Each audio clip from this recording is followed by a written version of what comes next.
Olá, hoje é dia 12 de dezembro de 2025, sexta-feira, o ano terminando. Estamos chegando aqui ao final de 2025, que é um momento que pede uma reflexão a partir de um balanço retrospectivo da economia no ano que passou. É hora também de olhar para frente com o objetivo de pensar as perspectivas para o ano que vem, de 2026. Eu vou começar com uma observação bem geral sobre o quadro que a gente está vivendo, né? Eu acho que se a gente fosse falar de uma forma muito sintética, né, eu definiria o quadro atual como uma combinação paradoxal de surpresas positivas com uma dura realidade pela frente. Vamos lá. No podcast da semana passada, nós já tratamos do nível de atividades, tirando proveito dos dados do PIB do terceiro trimestre que haviam sido recém-divulgados. Nós destacamos a desaceleração da economia no terceiro trimestre, ou seja, na verdade, no segundo semestre do ano, na segunda metade do ano, resultado que vem em linha com o que a gente já esperava, depois de um longo período de política monetária bastante contracionista, né? Além disso, num quadro de uma economia que já dava sinais de estar operando acima do seu potencial, sobretudo no que se refere à disponibilidade de trabalho. Bom, hoje nós vamos fazer uma avaliação um pouco mais ampla, tocar em vários outros aspectos dessa conjuntura do ano que passou e perspectivas para 2026. Começando pela política econômica, o ano foi marcado mais uma vez por uma combinação de uma política econômica contraditória, digamos assim, com dois sinais distintos, né? É uma política monetária contracionista, uma fiscal expansionista, ou seja, um pé no freio e outro pé no acelerador. Na verdade, para ser justo aí com o debate, né, cabe admitir que existem divergências a esse respeito. Concretamente, o diagnóstico a respeito da política fiscal ter sido ou não expansionista está sujeito a controvérsias. Mas eu vou deixar isso para Margarida tratar. Quanto ao caráter contracionista da política monetária, acho que todos concordariam. Afinal, a taxa Selic iniciou o ano já a 12,25%, que é um nível muito alto, vai terminar, está terminando em 15% nominal, e o que deixa o Brasil no pódio de um campeonato, né? Se a gente tivesse um campeonato mundial de taxa de juros, a gente estaria ali no pódio, certamente. Mas essa questão da taxa Selic eu também vou deixar, dessa vez, para o Lixa discutir com a gente. É, Agora, eu queria só fazer uma observação em relação aos juros, que é interessante a gente notar, e essa é a primeira surpresa, eu falei que era um ano de surpresas, né? Que na contramão da trajetória da taxa Selic, que subiu ao longo do ano, as taxas de juros de longo prazo tiveram um comportamento descendente, ao contrário do que se esperava, né? É, a taxa, por exemplo, do DI-pré de 5 anos baixou de 15,4% lá no início do ano para 13,3% ontem, ou seja, uma queda de 2,1 pontos percentuais. É, A de 3 anos baixou mais ainda, 2,6 pontos percentuais para 13,1 ontem. Certamente uma parte dessa queda é resultado da própria revisão das expectativas inflacionárias, né? Porque essa é uma taxa nominal. Mas também a gente pode ver aí algum sinal de redução do prêmio de risco. O que, aliás, é consistente com o comportamento de outros ativos, de outros indicadores financeiros, como, por exemplo, a taxa de câmbio. A taxa de câmbio, vamos lembrar, agora ela começou o ano em 6,20. agora ronda uma cotação de 5,40, o que é uma queda de 13%, uma queda bastante expressiva. E embora o dólar tenha se desvalorizado em relação a outras moedas também, mas o real, a gente já comentou aqui, se apreciou um pouco mais do que outras moedas emitidas por seus pares emergentes, né? Então, a gente teve aqui surpresas positivas do ponto de vista dos indicadores financeiros, juros e dólar caindo, quando ninguém esperava isso no começo, deste ano, principalmente tendo em conta a questão fiscal, para citar só um dos fatores que deveriam, que supostamente levariam a um dólar mais depreciado e juros futuros mais altos, ao contrário do que aconteceu. É, então a gente teve essas surpresas positivas financeiras, mas elas não pararam por aí, as surpresas positivas.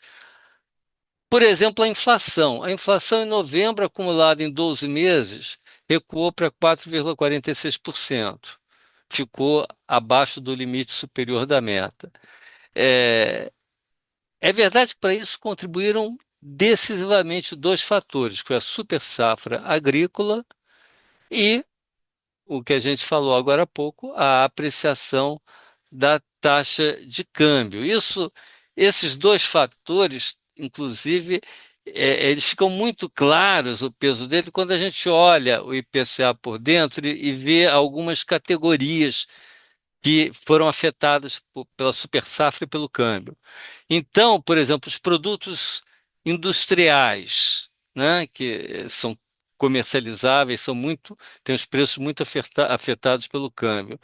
É, os produtos industriais, nos últimos 12 meses, tiveram uma alta de preços de apenas 2,5%, né, influenciado pelo câmbio. Os produtos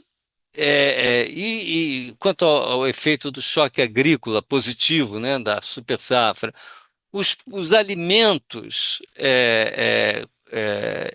consumidos no domicílio também tiveram coincidentemente, uma alta nos últimos 12 meses de 2,5% nos seus preços. Ou seja, esses dois componentes que têm um peso razoável no IPCA e foram influenciados por esses dois fatores que a gente falou aqui, contribuíram muito para essa inflação desacelerar, mas de todo modo foi uma surpresa positiva. E só para acrescentar um ingrediente a mais, é, vamos falar do comportamento das exportações. Quando veio o tarifaço do Trump, quando foi anunciado, e depois o Brasil recebendo aquela sobretaxa de 40 sobre os 10, que ficou 50% de tarifas, que vigorou durante alguns meses, né? A gente esperava que as exportações brasileiras fossem sofrer um baque muito grande. De fato, as exportações para os Estados Unidos tiveram uma queda de 6,7%. Agora eu estou pegando o período de janeiro e novembro, obviamente não temos ainda o ano completo, mas tiveram uma queda importante. Mas, no total, as exportações brasileiras cresceram 1,8% em valor, no período de janeiro e novembro, né? O que a gente pode dizer é que, e vários estudos têm mostrado isso, é que houve um redirecionamento de muitos dos produtos importantes na pauta brasileira para outros mercados, né? Então, o fato é que a economia mostrou, pelo menos né, o setor exportador brasileiro mostrou uma capacidade de reação, uma flexibilidade muito boa, né? Agora, quando a gente olha a balança comercial, isso aí, as exportações subiram de fato, só que as importações subiram muito mais.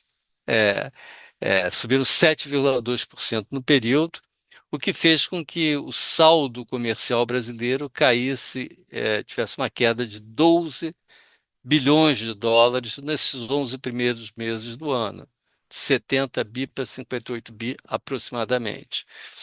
É,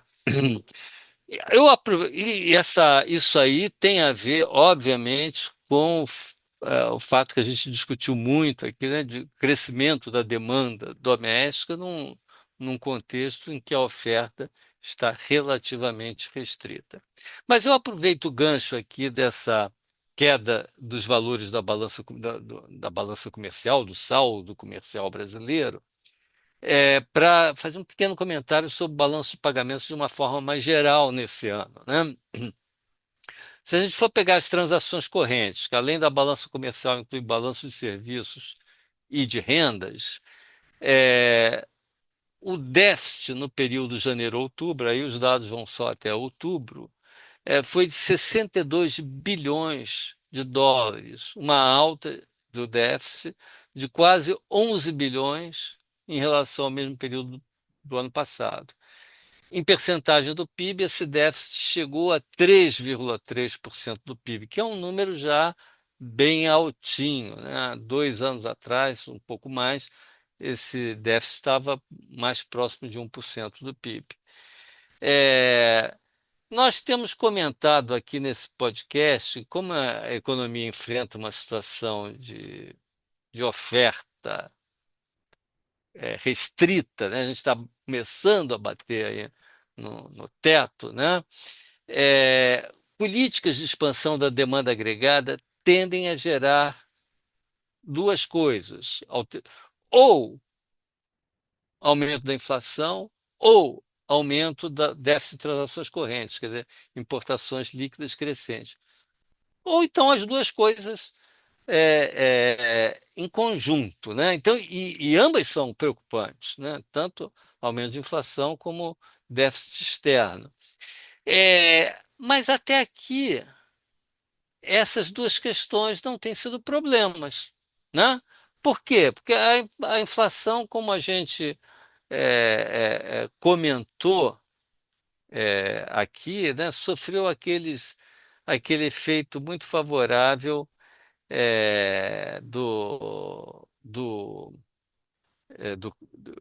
do câmbio, né, e da super safra. É, e quanto ao balanço de pagamentos, né, apesar do déficit em transações correntes ter crescido bastante, já está começando a atingir um nível bem altinho, de 3,3% do PIB, até aqui não tem havido problema para financiar esse déficit, né? Tanto é que esse ano, por exemplo, as reservas brasileiras não caíram. Não foi necessário o Banco Central lançar mão de reservas, o que significa que, de alguma maneira, estão entrando financiamentos que estão cobrindo esse déficit em transações correntes. A pergunta que se pode fazer quando a gente olha para 2026 é a seguinte: até que ponto outras surpresas positivas, ou até fatos semelhantes como o desse ano, garantirão a expansão da demanda com inflação baixa e déficit em transações correntes financiáveis? E aí a gente entra aqui nas perspectivas de 2026, que eu vou me falar muito rapidamente. Primeiro, em relação ao comércio exterior. É, Muito provavelmente as tendências internacionais continuarão sendo uma dificuldade para o crescimento das exportações. O tarifaço do Trump, é verdade, foi atenuado com diversos acordos, inclusive com o Brasil, mas as tarifas americanas continuam muito altas. E mais, outros países começam a adotar políticas protecionistas em reação a esse redirecionamento que o Brasil fez e outros fizeram também.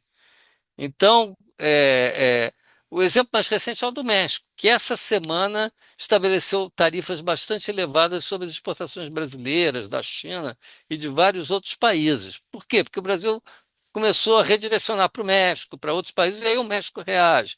Então, essa era uma questão que a gente já pensava lá atrás, quando ocorreu o tarifaço, que é a possibilidade de repente, você começar a ter uma guerra tarifária. Alguns elementos disso estão acontecendo, e isso pode complicar toda a questão das possibilidades de expansão de exportações do comércio internacional. É, então, esse é um primeiro ponto. A gente vai ter, provavelmente, no ano que vem, ainda um mundo fragmentado na área do comércio internacional e da geopolítica também, o que às vezes complica um pouquinho o nosso desempenho pelo lado do risco, né? Segundo lugar, o diferencial. Eu estou agora aqui já listando as dificuldades, né? Porque que eu acho que a gente vai ter dificuldades maiores em 2026. O diferencial de juros tende a diminuir, que é uma coisa que atrai capitais, né? O diferencial de juros tende a diminuir, pelo menos é isso que se espera, né? Quer dizer, o Focus está prevendo uma queda da Selic de 15 para 12, cairia 3 pontos percentuais. Alguns economistas já prevêem até uma queda maior, e a taxa de juros americana não tem espaço para cair tanto. A taxa de juros americana já está entre 3,5 e 3,75. Não tem espaço para cair tanto, porque ela já está relativamente baixa. Então, muito provavelmente o diferencial de juros vai diminuir, isso vai diminuir a atratividade de capitais. Então, aquele financiamento fácil talvez já não seja tão fácil e por aí vai. Além disso, tem a questão eleitoral, que pode gerar muitas incertezas, mas isso afetando o câmbio, mas isso ainda é uma incógnita, né? A gente teve uma pequena demonstração disso na sexta-feira passada, quando o lançamento da candidatura do Flávio Bolsonaro fez disparar a taxa de câmbio. Quer dizer, você vê a sensibilidade do mercado para essas questões eleitorais. Então, pode ser que, quer dizer, as eleições em si têm um potencial para afetar o câmbio. Quer dizer, já tanto pelo lado do risco do diferencial de juros, como de risco, etc., é difícil. Um câmbio a gente nunca pode afirmar nada com certeza sobre o futuro, mas me parece difícil que a gente tenha um quadro tão benigno para a inflação como a gente teve esse ano pelo lado do câmbio.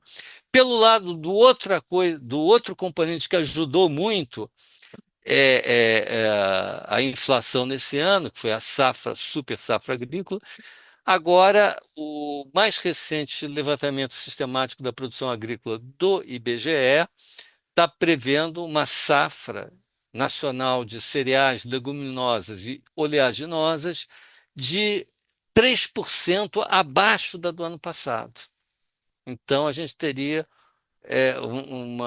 em vez de uma contribuição positiva, provavelmente uma contribuição mais negativa deste lá, por essa ótica. Então, o que eu queria dizer é o seguinte: a gente já estava num quadro que a gente vem discutindo aqui de produto próximo na verdade, até um pouco acima do potencial, etc, etc.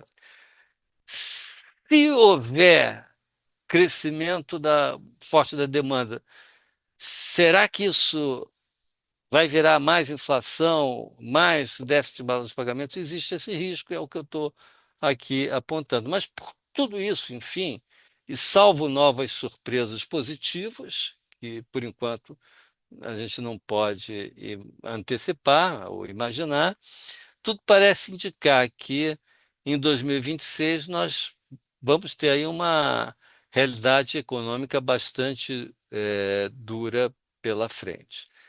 É, Vamos a conferir aí, vamos acompanhar. Estaremos aqui acompanhando esse ano de 2026 na economia, a partir de janeiro, fevereiro, quando a gente retomar esse podcast. Mas eu passo aqui então a palavra para Margarida, né? Obrigada, Francisco Eduardo. E aqui eu vou fazer assim uma resenha da questão fiscal, né, das contas públicas.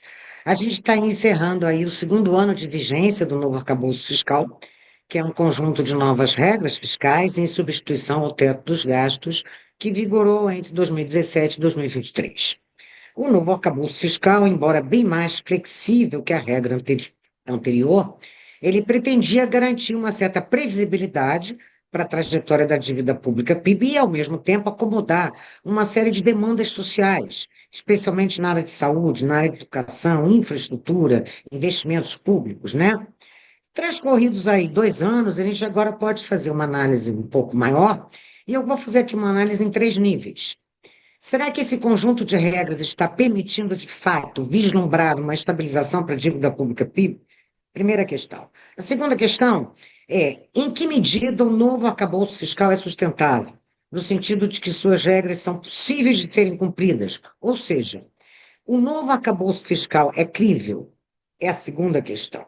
E a terceira questão, dado a primeira e a segunda, é discutir se novas regras fiscais serão necessárias a partir de 2027, ano de, eventualmente, novo governo.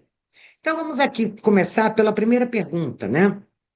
Será que as regras do novo arcabouço fiscal permitem vislumbrar uma trajetória estável para a dívida pública PIB? Tem cumprido aquele papel original?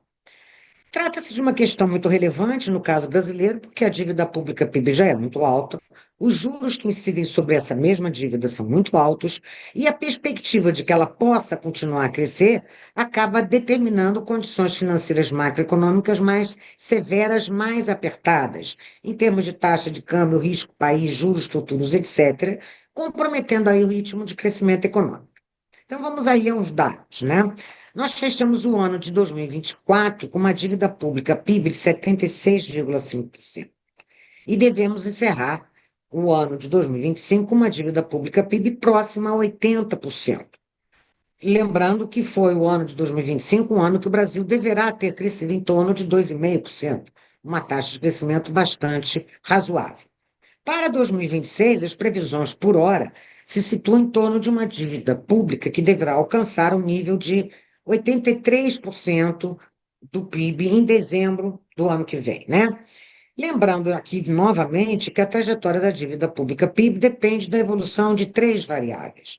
Do resultado primário, que é a diferença receita menos gastos, excluindo dos dois os juros, taxas de juros que incidem sobre a dívida pública e taxa de crescimento do PIB. Então, vamos falar um pouquinho de como essas 3 variáveis têm se comportado, né? A gente deve encerrar o ano aí com déficit primário de 0,7% do PIB para o setor público consolidado, que inclui governo central, estados, municípios e empresas estatais. No ano de 2024, a gente fechou o ano com um resultado primário de um déficit de 0,58% do PIB.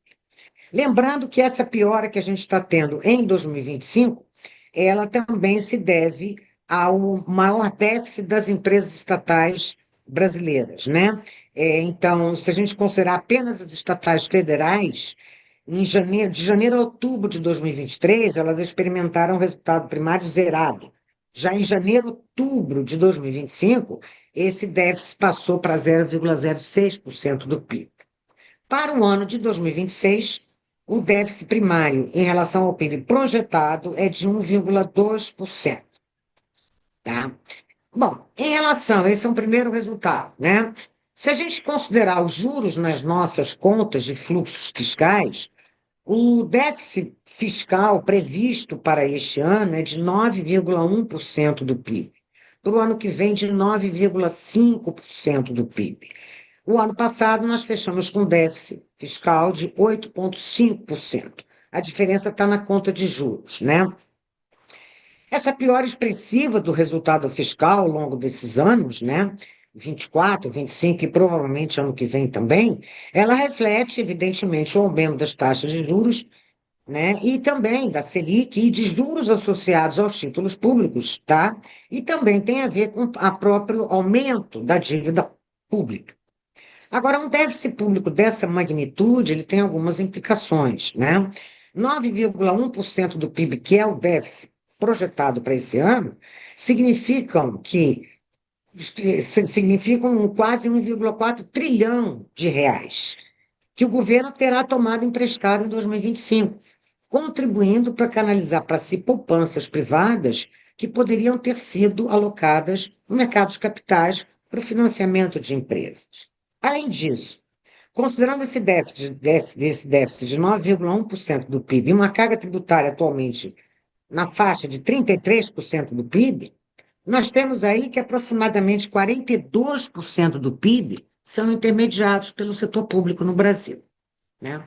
Considerando apenas o governo central, os resultados primários projetados para 2025 são uma piora efetiva de um déficit primário para 0,6% do PIB, quando no ano passado a gente fechou com um déficit primário de 0,4% do PIB. E para o ano que vem, só o governo central, né, que exclui estados, municípios e as suas estatais, né, o déficit primário projetado é de 1% do PIB. Lembrando que as metas estão bem distantes desses PIBs, desses resultados primários efetivos. E essa diferença aí de resultados entre a meta, por exemplo, do ano que vem, a meta primária, né, é um superávit de 0,25% do PIB. E está sendo projetado um déficit de 1% do PIB. Né? Essa diferença entre os resultados efetivos e as metas está no enorme número de gastos que estão sendo cada vez mais contabilizados fora das metas fiscais, tanto das metas primárias como do teto dos gastos. E a gente está aí muito longe de produzir um ajuste fiscal capaz de estabilizar a dívida pública PIB. Então, apenas como uma aproximação, e aqui eu carreguei um pouquinho nos números, se o objetivo fosse estabilizar a dívida pública PIB no atual patamar de 78,6%, o superávit necessário para estabilizar essa dívida nesse valor seria da ordem de 4% do PIB. Tá? Aí eu estou considerando as taxas de juros que incidiram sobre a dívida pública nos últimos 12 meses e descontando aí a inflação. E estou considerando um PIB de 2,5% do PIB. Né? Bom, nós estamos com um déficit primário de 0,7% do PIB. Então, o ajuste fiscal requerido seria aproximadamente de 4,7% do PIB, algo equivalente a 580 bilhões de reais. Então, essa primeira pergunta, será que eu pretendi responder? As atuais metas de resultado primário, né, são capazes de estabilizar a dívida pública para o PIB num horizonte de tempo visível? A resposta é não. Né? Vamos agora à segunda pergunta. O novo arcabouço fiscal ele é sustentável, no sentido de que suas regras são possíveis de serem atingidas? O novo arcabouço fiscal é crível? Né? Então, aqui nós temos dois pontos aí que são pontos de risco, vamos dizer assim. Nós temos assistido que, para que as metas primárias sejam garantidas, é preciso um esforço de receita primária em relação ao PIB. E, de fato, se a gente olhar aí os principais números, em 2023, a receita primária líquida do governo central atingiu 17,4% do PIB. E esse ano, a previsão é que ela atinja 18,4% do PIB. Né? Então, isso é um problema, na medida em que nós já temos uma carga tributária bastante alta e que, claramente, o Congresso tem se mostrado cada vez menos tendencioso, menos propenso a garantir os aumentos de receitas necessários para garantir as metas primárias contidas no novo arcabouço fiscal. Então, aí nós temos já uma grande dificuldade, né?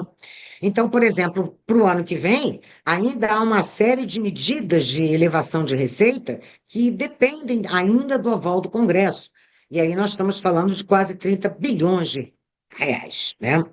Por outro lado, aí nós temos também um outro problema, os gastos primários têm crescido a uma velocidade maior que as receitas primárias, tudo em relação ao PIB. Então, por exemplo, no ano de 2022, a gente tinha um gasto primário PIB de 18% e a gente deve fechar este ano com um gasto primário PIB de 19% em relação ao PIB, né? Se a gente comparar aí a média histórica, né, de 1998 a 2024, o gasto primário cresceu em torno de 5% em termos reais. Se a gente considerar o período do atual governo, 2023 a 2025, esse aumento de gasto primário em termos reais está em torno de 5,26%, em média, ao ano. Ou seja, a gente voltou ao patamar de crescimento dos gastos primários em termos reais, que levou o Brasil a implementar o teto dos gastos na gestão do presidente Temer, né? Se a gente olhar aí os principais focos de aumentos de despesas, nós temos o INSS, que pesa 42,6% na despesa primária total, o benefício da prestação continuada, que é previsão de crescimento de quase 10% em termos reais. Então, isso tudo está fazendo com que a despesa primária total cresça, a previsão para esse ano, 4,5% em termos reais. E aí nós temos um problema. O problema é que o teto dos gastos, permitido no novo arcabouço fiscal, é de um crescimento real de 2,5% apenas, enquanto que a despesa total deve crescer 4,5%. Então, a primeira explicação aqui é essa diferença de números é porque cada vez mais, para viabilizar, né, o teto dos gastos do Temer, uma série de despesas estão sendo alocadas fora do teto, né? O que faz com que o novo arcabouço fiscal ganhe gradativamente uma perda de credibilidade, né? E esse aumento aí das despesas muito acima do teto, tem uma explicação. Primeiro, nós temos uma elevada parcela de despesas obrigatórias que estão indexadas. Então, nós temos aí uma estatística calculada por nós, que 73% da despesa primária está indexada, ou ao salário mínimo, ou ao PIB, ou ao NPC, ou a receitas, sendo 27% indexadas ao salário mínimo. E nós temos também uma atual política de valorização do salário mínimo, que está garantindo um ganho real de 2,5%, e isso cada vez mais, esses dois fatores aí, cada vez mais mostram a incompatibilidade, né, entre as regras do arcabouço e o crescimento das despesas obrigatórias, em particular das indexadas. Para driblar essa inconsistência, que nós temos também mais uma vez, o Executivo tem se valido cada vez mais de afrouxamento das regras fiscais, né, a contabilização de despesas fora do teto, inclusive com o uso de contabilidades criativas, como despesas pagas fora do orçamento. Pé de meia e auxílio gás são exemplos que a gente já tem trazido aqui. Então, essas manobras estão fazendo com que, gradativamente, com o tempo passando, né, o arcabouço perca a credibilidade, quer dizer, as regras ali impostas são incompatíveis com uma evidência empírica. Então, eu acredito que a segunda pergunta está respondida. As atuais regras de indexação das despesas obrigatórias e a atual política de valorização do salário mínimo são incompatíveis com as regras do novo arcabouço fiscal, tanto no que diz respeito ao cumprimento das metas primárias, como para cumprir o teto dos gastos, né? E essa piora fiscal que eu estou traçando aqui, ela é muito percebida nas taxas de juros, que estão inseridas nos títulos públicos. Então, eu peguei aqui uma taxa de juros de uma NTNB, que uma NTNB é um título público que remunera o IPCA mais um juro real. Em 2 de janeiro de 2025, essa taxa de juro real dessa NTNB para 2026, ela era de 7,94%. E ontem eu peguei o valor dessa taxa, está em 10,4%. Então, a gente teve aí um aumento dos juros expressivo embutido numa NTNB que vence no ano que vem. Bom, e por último, né, a terceira pergunta a ser respondida: teremos que fazer uma revisão das atuais regras fiscais? Por tudo que a gente acabou de colocar, na verdade, a gente tem duas opções. Ou o Brasil parte para fazer uma revisão dos gastos obrigatórios, das suas indexações e tudo mais, inclusive das regras do salário mínimo, que facilitaria muito, ou a gente vai ter que fazer uma revisão das atuais regras fiscais, o que é muito ruim. Por quê? Porque o novo arcabouço fiscal já contém aí uma série de afrouxamentos. Ele é mais robusto no sentido de que ele dá um poder aí mais discricionário para usar a política fiscal em determinados momentos de desaceleração e tal. Mas, e que fique bem claro, qualquer revisão que a gente faça numa direção de um afrouxamento maior fiscal, é que não haverá, no meu entendimento, nenhuma regra fiscal que dê conta, né, do atual grau de indexação dos gastos obrigatórios, em conjunto com a atual política de valorização do salário mínimo, né? Então, a revisão das regras aí em 2027 é um ponto que a gente tem aí de muita incerteza e torcendo para a primeira opção, que seria uma revisão mais estrutural dos gastos obrigatórios. Já falei muito, agora deixo a palavra para o professor Lixa. Obrigado, Margarida, mas vamos encerrando por aqui. O Francisco Eduardo pode destacar, então, alguns. Ele já destacou alguns pontos centrais da política monetária, tá? Então, basicamente, a gente viu um ano com juros muito altos, uma inflação que tem caído, ficou no patamar de 4,4, ou deve ficar nesse patamar este ano, mas para o ano que vem ainda devemos ter uma inflação também nesse mesmo patamar, não? Segundo o Boletim Focus, se espera que a taxa de juros, que a taxa de inflação fique nesse patamar de 4,2% para 2026, tá? O que cria um debate sobre a política monetária que acho que a gente vai desenvolver um pouco no começo do ano que vem. Ok. Então, vamos ficar por aqui, nosso tempo esgotou. Desejo aqui, esse é o último podcast do ano, boas festas, um bom Natal e um feliz 2026 para todos. Até o retorno aqui, no ano que vem. Abraço.